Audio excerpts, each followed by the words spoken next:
Halo semuanya, gimana kalau saya bilang ada ide bisnis yang jujur aja kedengarannya gila, tapi untungnya luar biasa? Siap-siap ya, karena yang satu ini bener-bener bakal bikin kalian kaget. Oke, langsung ke intinya aja ya. Pertanyaannya simple banget. Emangnya bisa uang 8.000 perak jadi 52.000 rupiah? Kayaknya nggak mungkin kan? Nah, ayo kita bongkar bareng-bareng. Ini dia angkanya, Rp52.000. Ingat angka ini baik-baik. Ini bukan angka ngasal loh, ini total pendapatan kotor yang bisa kita dapat. Saya tahu kalian pasti penasaran, jadi gimana caranya? Dan inilah pahlawan utama kita. Kelihatannya sepele ya, cuma sebungkus kulit pangsit yang harganya 8.000 perak. Tapi jangan salah, di tangan yang kreatif, benda ini bisa jadi mesin duit. Oke, sekarang kita masuk ke bagian sulapnya nih. Bagian pertama ini kita sebut satu bungkus jadi sebaskom. Kita akan lihat gimana satu bungkus kecil ini bisa berubah jadi sebanyak ini. Bener-bener ajaib. Prosesnya tuh simple banget. Pertama, iris kulit pangsitnya. Kuncinya di sini harus super tipis, setipis lidi gitu. Kenapa? Biar nanti pas digoreng bisa mekar maksimal. Terus langkah kedua, ya tinggal digoreng. Pastiin minyaknya banyak dan panasnya sedang aja, jangan terlalu gede apinya nanti gosong. Nah, triknya, angkat pas buih-buih di minyak udah mulai reda. Itu tandanya udah kering sempurna. Coba deh lihat bedanya. Dari yang tadinya cuma setumpuk kecil kulit pangsit, setelah diiris dan digoreng, boom, jadi satu baskom penuh stik renyah. Ini loh yang namanya efek multiplikasi, bener-bener nyata di depan mata.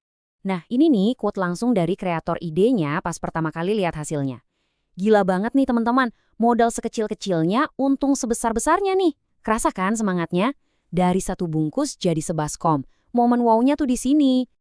Oke, keripik renyahnya udah jadi. Tapi keripik aja kan biasa ya. Yang bikin laku dan orang ketagihan itu apa? Tentu aja bumbunya. Yuk kita intip rahasia bumbu seblak yang jadi andalannya. Bahan-bahannya gampang banget dicari. Ada bawang putih, terus yang paling penting dan jadi ciri khas seblak itu kencur sama irisan daun jeruk. Nah, buat pedesnya pakai bubuk cabai merek Aida. Sisanya tinggal penyedap standar, garam, micin, sama kaldu ayam bubuk. Simple. Nah, cara bikinnya ini yang jadi rahasia. Kita bukan cuma naburin bumbu kering, tapi kita bikin chili oil alias minyak cabai. Gini caranya, tumis dulu bumbu halus kayak bawang putih sama kencur sampai wangi.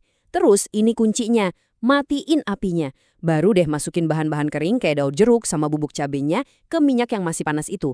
Jadi aromanya keluar semua tapi bumbunya nggak gosong.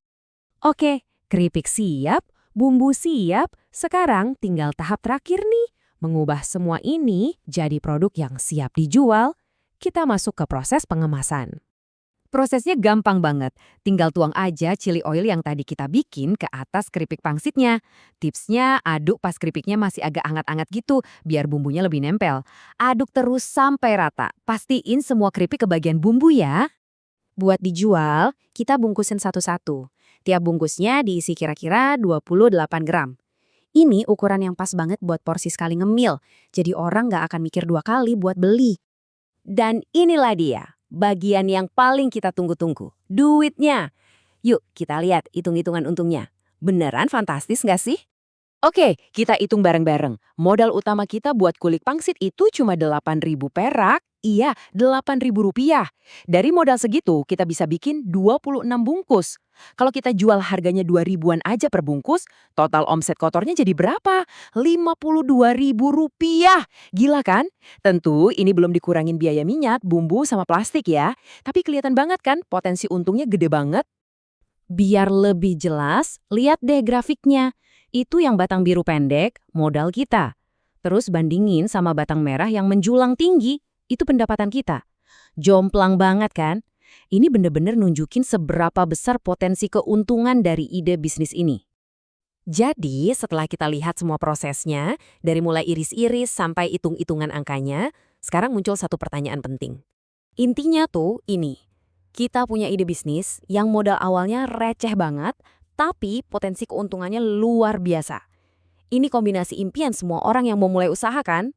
Jadi pertanyaannya sekarang bukan lagi bisa nggak ya, tapi lebih ke dengan modal sekecil ini dan cara segampang ini, apa yang bikin kamu ragu buat mencoba? Nah, itu pertanyaan buat kalian renungin. Terima kasih sudah menyimak.